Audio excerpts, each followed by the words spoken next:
Hi, my name is Magdalena Cielecka and I'm a producer of Gamedec. Today I will guide you through some of our systems and gameplay elements. Gamedec is a cyberpunk isometric RPG where you take up a role of a detective solving crimes in virtual worlds. Their gender, background and character are of your choosing. We're showing in-development pre-alpha build, so please keep in mind that some elements are bound to change. This video will show one of the paths you can follow in your investigation, so it might be spoiler sensitive. But most of the branching paths won't be featured. What you need to know right now is that we were hired by Mr. Haggis, extremely powerful executive whose son is in danger.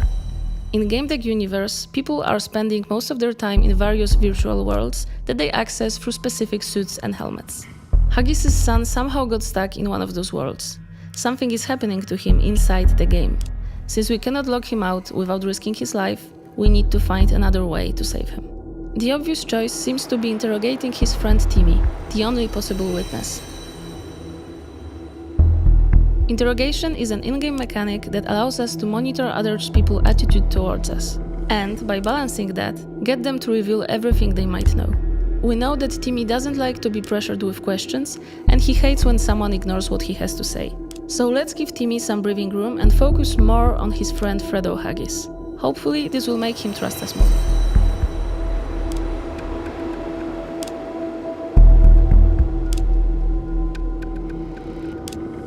And he snaps.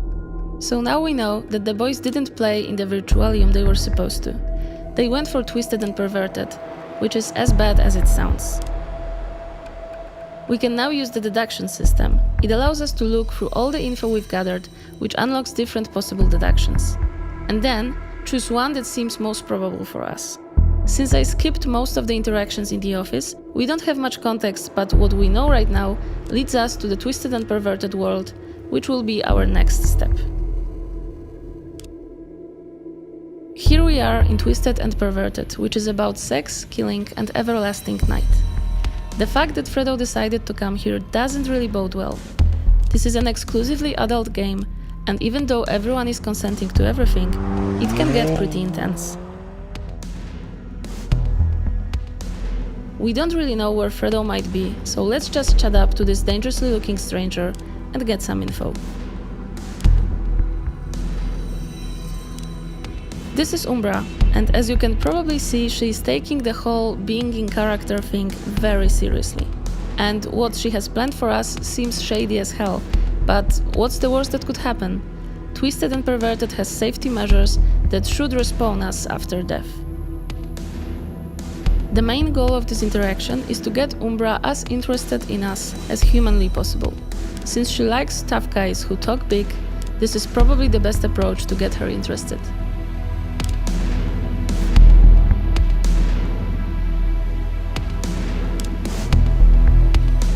What you're seeing right now is gaining an aspect through dialogue choice. Aspects are character-defining traits that you gain by making unusual decisions or choosing dialogue options that describe your character further. They can be used for unlocking professions, which I'll be explaining a bit later. Professions open up additional dialogue lines that can be very helpful in our interrogation, just like the one here that allows us to impress Umbra.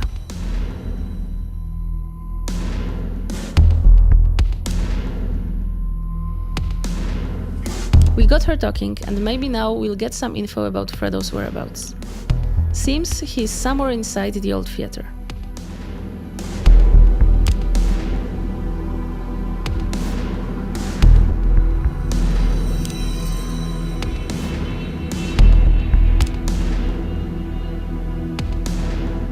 Umbra got a little too excited, and now she's going in for the kill, because this is what Twisted and Perverted is all about.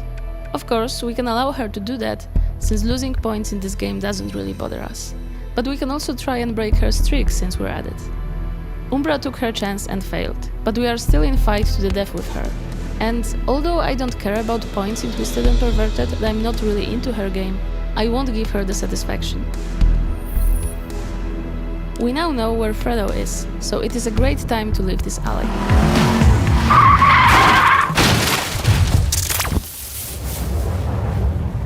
Or not. I really hope someone at least got some bonus points for that kill. There are a few ways to get out of here, from killing our character and getting respawned elsewhere, to more subtle ways. We'll go with the latter. There should be an administrative panel here somewhere. Here it is, behind the graffiti. It's not easy to hack an administrative panel, but if we unlock a right profession with aspects we've gathered, it should do. As you can see, there is a color option that is grayed out. If you click on it, we'll get to the profession screen, and there you can buy one that is needed. Professions are a way to define your character further. We can choose from several groups, and each one will unlock different dialogue choices and options.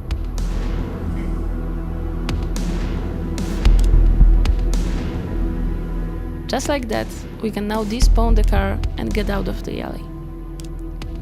There are more things going on here, but since we want to focus on the case, we'll just leave. Now we could get into the theater.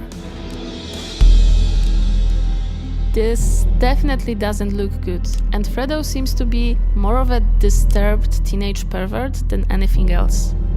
But let's make sure this is what's actually going on.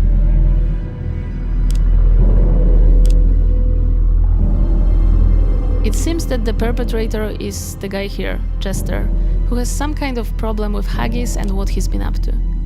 He decided to take revenge on Haggis' son, who we can see in the top right corner in some kind of a vicious loop.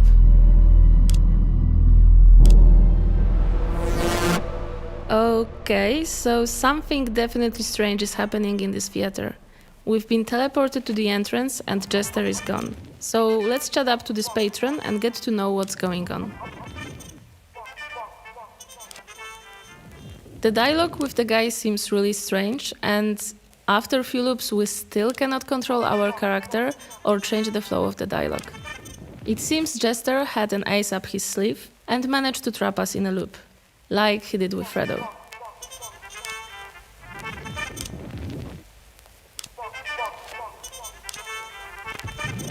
By carefully observing our surroundings, we notice that we might be able to use our eyeball movement to get to the specific Gamedec tool called Guardian Angel.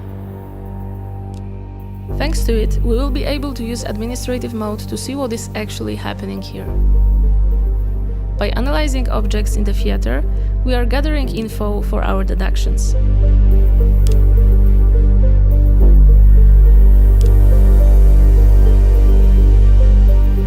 We have an incoming call from Kenzu, our sidekick with a bit too much enthusiasm and a bit too little experience.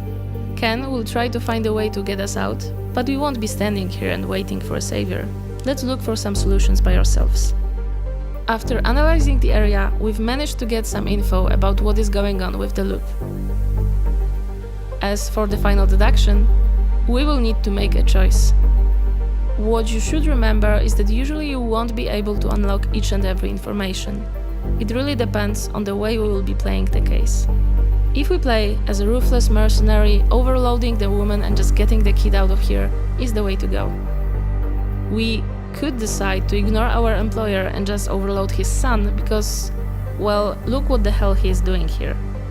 Fortunately, our previous deductions unlocked another option, and that is to try to break the loop by duplicating elements. And since the woman is just a bystander and we don't really know if Fredo is guilty here, we will go with that option. Let's try with chairs.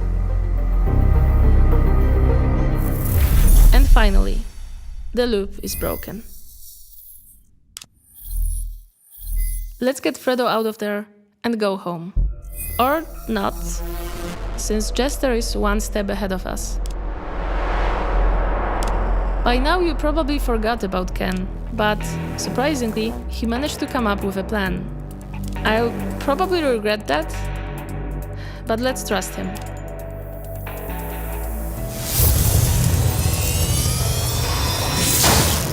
That isn't what I hoped for, but beggars can't be choosers. Now, let's wrap it up, get back to Mr. Haggis and report on what's happened. This report, of course, doesn't have to be entirely true. And, well, this is only one of many of the endings for this case.